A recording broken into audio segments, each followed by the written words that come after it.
Good morning बच्चों, मैं नंद किशोर सिद्धार्थ शिक्षा सदन सीनियर सेकेंडरी स्कूल सुजित रोड में आपका स्वागत है।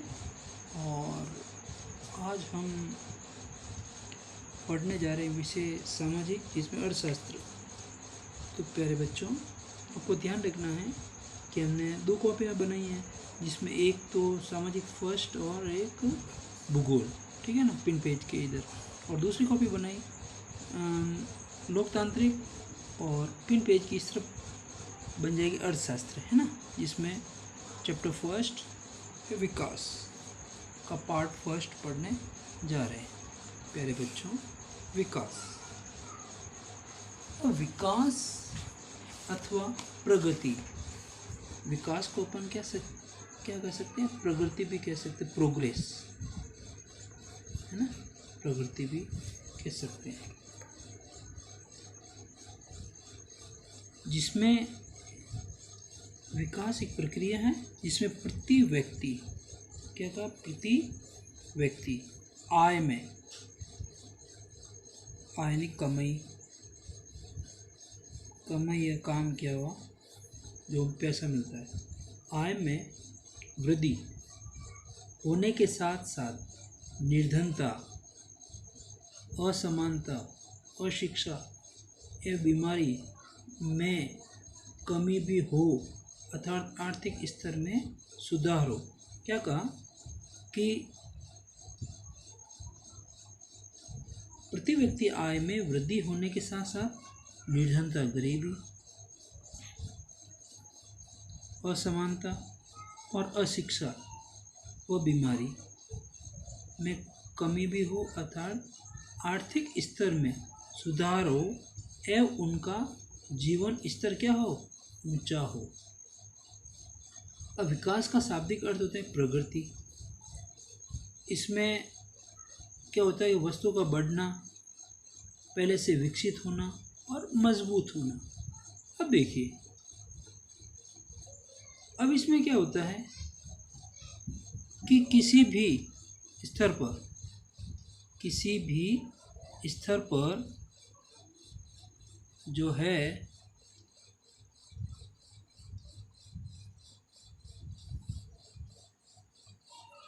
कि मान लो हमने पहले अपन क्या करते थे कि फ़ोन को ले लेते हैं, मोबाइल फ़ोन, कि पहले हम कीपैड एक छोटा फ़ोन यूज़ करते थे, उसके बाद धीरे धीरे उसमें प्रगति हुई और उसमें फीचर्स वगैरह आए, और फिर उसमें और बदलाव हुआ, और इसमें बदलाव हुआ, मतलब 2G, 3G, 4G और अब आ रहा है 5G। तो धीरे धीरे क्या हो रहा है कि इसमें ये प्रगति होती गई, वस्तु का बढ़ना, पहले से विकसित होना और मजबूत होना। तो यही प्रगति की जो धारणा है वो क्या है कि प्राचीन काल से हमारे साथ ही है कि मनुष्य धीरे धीरे प्रगति करता है, विकास करता है और आगे बढ़ता रहता है। तो देखिए, शिशु मृत्यु दर क्या होता है कि किसी वर्ष में पैदा हुए 1000 जीवित बच्चों में से एक वर्ष की आयु से पहले मर जाने वाले बच्चों का अनुपात दिखाती है शिशु मृत्यु दर। और साक्षरता यानी पढ़े लिखे,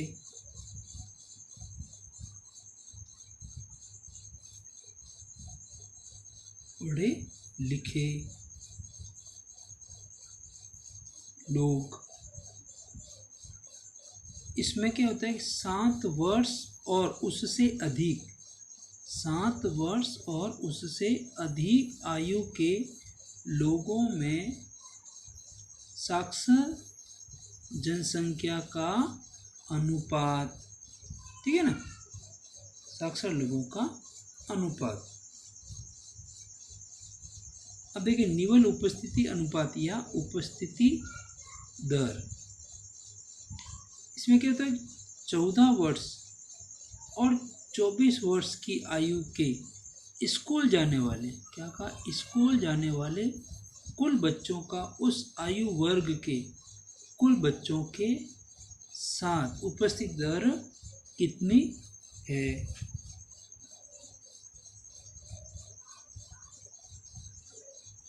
तो इसमें हमने देखा कि शिशु मृत्यु दर, साक्षरता दर और निवल उपस्थिति। साक्षरता दर में क्या है कि 7 और उससे अधिक आयु के लोग में साक्षर जनसंख्या का अनुपात, और निवल में क्या देखा कि 14 से 24 वर्ष की आयु के स्कूल जाने वाले कुल बच्चों का उस आयु वर्ग के कुल बच्चों के साथ उपस्थिति, ठीक है ना। अब है औसत आय। कुछ परिभाषाएं हैं, उनको थोड़ा समझना है कि औसत आय क्या है। कि किसी देश की राष्ट्रीय आय, किसी देश की राष्ट्रीय आय को उसके कुल जनसंख्या से क्या करते हैं, भाग देने से प्राप्त राशि होती है। इसे प्रति व्यक्ति आय भी कह सकते हैं। किसी देश की राष्ट्रीय आय को उसकी कुल जनसंख्या से भाग देने से प्राप्त राशि जो होती है वो प्रति व्यक्ति आय भी निकल जाती है। जैसे इसका फॉर्मूला क्या है, देखिए, प्रति व्यक्ति आय बराबर राष्ट्रीय आय और कुल जनसंख्या। एक व्यक्ति की आय कितनी है और देश की राष्ट्र की आय कितनी है और वहाँ की कुल जनसंख्या कितनी है, तो उससे वो औसत आय निकल जाती है। फिर देखिए एक डेफिनेशन, राष्ट्रीय विकास। किसी राष्ट्र का आर्थिक, इकोनॉमिक, सामाजिक, सोशल और राजनीतिक विकास ही राष्ट्रीय विकास कहलाता है। तो इसमें क्या होता है कि प्रत्येक व्यक्ति की अपनी आकांक्षाएं व इच्छा होती है, वो क्या करना चाहता है, अपने जीवन में कैसे जीना चाहते हैं, और विभिन्न श्रेणियों के व्यक्तियों के विकास के लक्ष्य भिन्न भिन्न हो सकते हैं। कोई भूमिहीन ग्रामीण विकास के लक्ष्य की ओर बढ़ता है, काम मिले, मजदूरी मिले और उसके बच्चों को अच्छी शिक्षा मिले, सामाजिक भेदभाव नहीं हो, इस प्रकार वो अपना विकास चाहता है, ठीक है ना। तो उसी के अकॉर्डिंग ये है कि वो अपने साथ साथ अपने परिवार, अपने साथ साथ अपने परिवार का भी विकास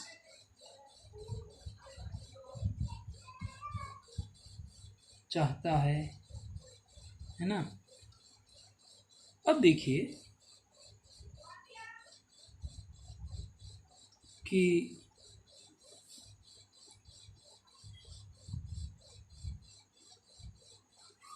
विकास क्या वादा करता है, जो विकास है, डेवलपमेंट है, वो क्या वादा करता है कि विभिन्न व्यक्तियों का लक्ष्य क्या होता है। सबसे पहले हमारे सामने प्रश्न उठते हैं कि भिन्न भिन्न प्रकार के लोग होते हैं, भिन्न भिन्न उनकी सोच होती है और भिन्न भिन्न उनका उद्देश्य है, लक्ष्य होता है कि वो क्या चाहते हैं, क्या करना चाहते हैं, है ना। जैसे भूमिहीन, जिसके पास भूमि नहीं, भूमिहीन ग्रामीण मजदूर क्या सोचेगा, ये सोचेगा कि काम करने के लिए अधिक दिन हो, काम करने के लिए अधिक से अधिक दिन हो और उन दिनों में उसको बेहतर मजदूरी मिले, है ना, काम के अधिक दिन हो। जैसे आपने नरेगा में देखा ही होगा कि 100 दिन नरेगा में 100 दिन की मजदूरी और काम मिलते ही है। और उसमें भी बेहतर मजदूरी मिलती है।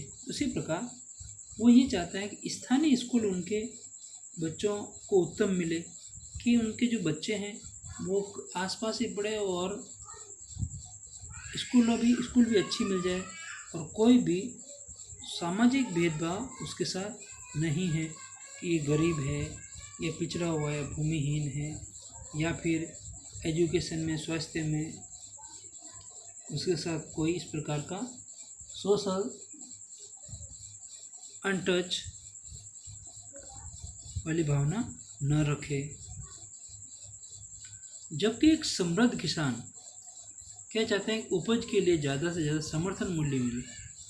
देखो, भूमिहीन तो चाहता है कि उसे अधिक मजदूरी मिले, अधिक काम मिले, अधिक दिन मिले काम के लिए, उसके बच्चे अच्छी स्कूलों में पढ़े, उसके साथ कोई सामाजिक भेदभाव नहीं हो, उसका सम्मान हो, है ना। जबकि वो नेता भी बने, कभी मौका मिले तो राजनीति में भी आ जाए, है ना।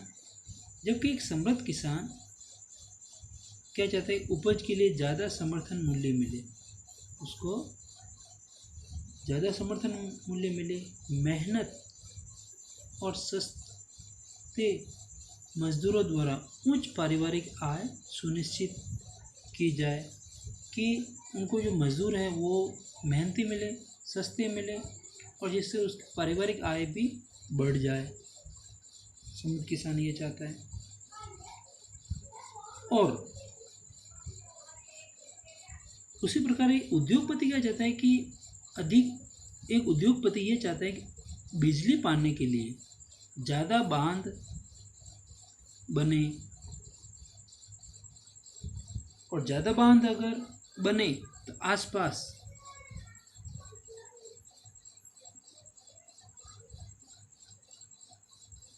बस्तियां जलमग्न हो जाएगी।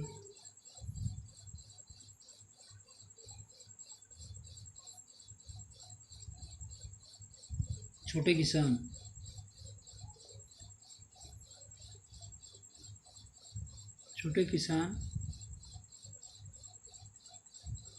चेक या छोटे बांध चाहते हैं, जिससे उनके सिंचाई हो सके, है ना। इस तरह अलग अलग लोगों के विकास के लक्ष्य भिन्न भिन्न हो सकते हैं। दूसरी तरफ यह है कि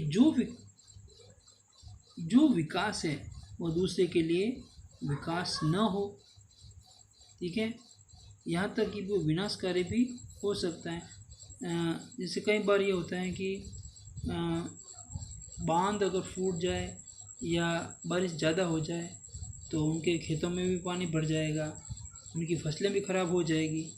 तो एक व्यक्ति के लिए अगर विकास हो सकता है तो दूसरे के लिए वो विकास नहीं हो, विनाशकारी भी हो जाए। तो इस प्रकार ये लोगों को विकास के लक्ष्य अलग अलग होते हैं, आय और अन्य लक्ष्य। इस तरह से पता चलता है कि लोग चाहते हैं कि उन्हें क्या, नियमित काम मिले, बेहतर मजदूरी मिले, आय उत्पादों के लिए अच्छी कीमत यानी कि ज़्यादा आय मिले।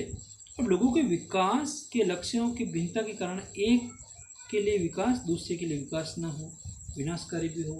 विभिन्न लोगों की इच्छाएं आकांक्षाएं अलग अलग होती हैं, और ऐसी चीज़ें जो उनके लिए सर्वाधिक महत्वपूर्ण भी होती हैं, उनकी इच्छाएं आकांक्षाओं को पूरा कर सके।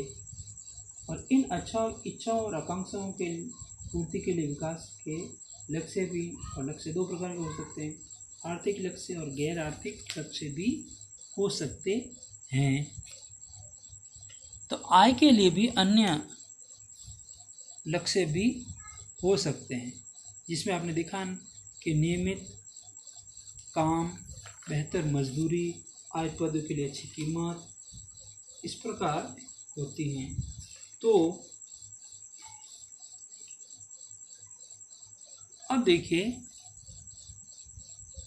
आय के अलावा भी आय के अलावा अन्य महत्वपूर्ण लक्ष्य क्या हो सकते हैं। अब जो आय के अलावा अन्य लक्ष्य भी हो सकते हैं कि लक्ष्य जो है वो दो हैं। एक तो आर्थिक और गैर आर्थिक, है ना, लक्ष्य हो सकते हैं। और इसमें भी देखिए और भी लक्ष्य हैं कि बराबरी का व्यवहार हो। उससे बात क्या है, बराबरी का व्यवहार हो, उनको सेफ्टी मिले, उनको सुरक्षा भी मिले, स्वतंत्रता भी मिले और दूसरों से आदर मिलने की भी इच्छा हो। जैसे किसी की दूर दराज नौकरी लगी तो वो ये सोचेगा कि वहाँ सुरक्षा है या नहीं, सुरक्षा मिलेगी नहीं मिलेगी, और वहाँ और भी चीज़ें सीखने को मिलेगी, आय भी अच्छी होगी। तो वो इस प्रकार अन्य लक्ष्य भी हो सकते हैं। अब देखिए राष्ट्रीय विकास। राष्ट्रीय विकास में देखिए